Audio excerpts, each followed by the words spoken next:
When Teddy Roosevelt said to speak softly and carry a big stick, I don't think he literally meant to pick up a huge stick, or to ignore the first part entirely with shouting and yelling. These big monsters have many great and otherwise disgusting qualities, but with a surprising lore behind their culture. I hope this video helps spark your imagination and gets your brain juices flowing very nicely. For today's video, we're diving headfirst into the big monsters themselves on this episode of How To Hill Giant. First of all, if you've read anything on hill giants, or seen or heard any interpretations of these monsters in folklore or fantasy settings, like in The Lord of the Rings, you will know that they are immensely stupid. It is no secret to how legendarily dumb these things can be. And that's what makes them so lovable to run in a game.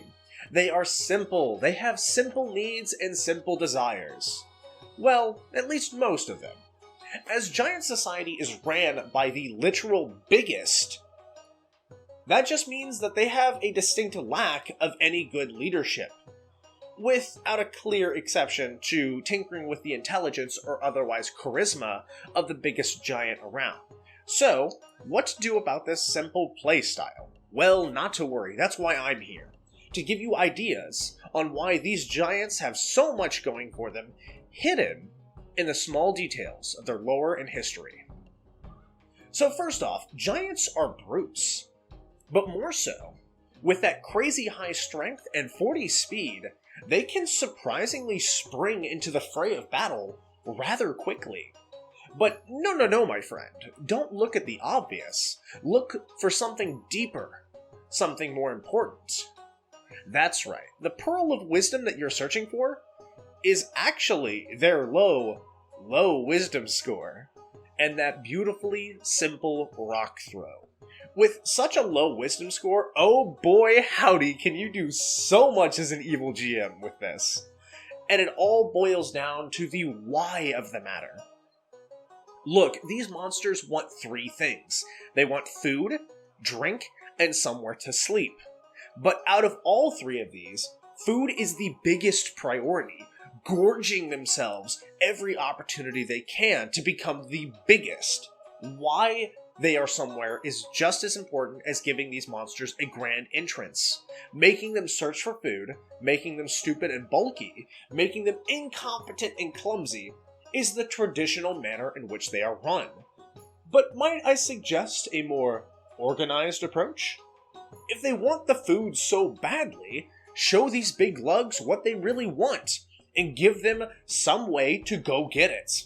The women in giant society, although smaller, are more martially trained, more intelligent, and overall, just better at every single task under the sun. Make a female hill giant bigger than the rest of her pack. You don't have to increase her intelligence to make her more clever. She may not be able to form complex battle plans, but being more martially trained, she knows darn well throwing rocks at something works wonders for killing it. So every morning she'll take a hunting party out, about 5 others and herself. She slings rocks at anything that moves. Fish, horses, adventurers, caravans, literally anything edible, refusing to get into melee combat range and staying at 240 feet of the maximum distance to throw the boulders and backing up over and over and over.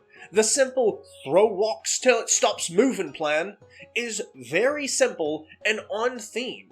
It's extremely effective against many opponents. Imagine a party trying to deal with the rain of boulders every single turn and unable to close in on that range because the giants have increased movement speed. As long as the plan keeps working, the other giants will keep doing it. The giants will listen to her as a leader as long as she is the biggest.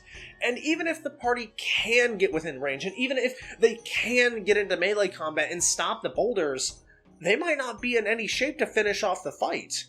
This idea takes advantage of the low wisdom that the giants share, as any idea too complex is lost to them. But something just simple enough, like throwing boulders at it until it stops moving, is simple and way easier to understand for them, and as long as it keeps working, they will keep doing it. Running them this way is a little bit cheesy, I'll admit it, but it's hard to argue that this isn't in line with something that would totally happen. And it's hilarious to think about the looks on your players' faces when they realize what's happening to them. A suggestion for using them inside of combat is optimizing the damage they can do, putting them somewhere with plenty of structures to break, plenty of people to smash or eat, making them as big of a hassle as possible, double down on soft spots that the players are interested in. These dummies may not be able to count to 4, but they sure can break the favorite NPC's house real good. You don't have to hit the players to cause them harm. Their friends and allies are just as fair of targets for the giants who don't know any better, and even doubly so for the giants that do know better. If destruction and mayhem is more your intention, you should look for these things when setting up your encounter. Look for reasons that the giant is there. By happenstance or by habit, what drew the giant in to this place? Why is the giant a problem in the first place? Is it stronger or smarter than normal? Can the people actually fight back against it? Is the party too weak to actually fight it in hand-to-hand combat? Do they have to resort to trickery? Is there a funny interaction that the party, or otherwise other NPCs, can have with the giant? Can they talk to it? Can they dissuade it? Can they trade with it? A side note here, the males are actually terrible at trading, and that females are smart enough to know when they're getting, cheated out of a deal. Males are actually stupid and can be persuaded that garbage is treasure. Next is the giant male or female. A female giant is so much more deadly and cunning than its male counterpart, and if so, does she have any reason to barter, talk, or trade with somebody who is significantly smaller than her? Lastly, push an agenda. Give the giant a goal. Make them have a need to finish that goal for what they're here for. Make them have the will and the motive to flatten anything that gets between them and said goal if necessary. So the basics alongside some fun and wild ideas are now out in the open. So you should be able to run these giants without too much hassle. But I want to leave you with one more way to make your players miserable. Because what kind of content creator would I be if I didn't have a little trick up my sleeve for a grand finale? So, if you're super curious about how to make your playgroup wary of any giant in the future, give the giant a magical item, and make them love that darn thing like no other. A few ideas that come to mind personally are a headband of intellect, the ability to think with a 19 intelligence. Imagine the chaos of actual planned ambushes, martially trained giant warriors, and hill giants with armor, better weapons, and intelligence.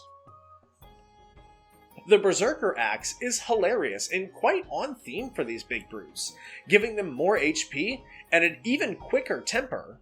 With the obsession to never leave the axe behind, you can make this axe a huge weapon, a specialty weapon, with even more damage than normal and extra reach. That's just a thought, though. Lastly, something like a magical wand or quill, allowing them to draw and write arcane script that they really don't understand. They are constantly triggering wild magic surges in the area, causing all sorts of problems and interesting phenomena around their location. This last one is hilarious since it lets you set up a massive amount of crazy and wild events before the party even gets into combat. But just imagine the pandemonium when the combat actually starts. I hope this episode of How to Hill Giants was just as entertaining for you as it was for me. I love these big dumb monsters. They have a soft spot in my heart for games because I find them so appealing for the classic adventure. If you like this kind of content, make sure to subscribe and stick around for my next how-to. If you have a suggestion or a recommendation for the next monster I should cover, let me know in the comments below, and I'll see you next time. If streaming games, playing D&D, talking about all things nerdy, and even embarrassing myself on live is good enough for you, well, maybe check out my content. And thanks for watching this one. I really appreciate it. If you need to find me, go ahead and look at my links down below, and maybe check out some of my other videos on TikTok and Twitch.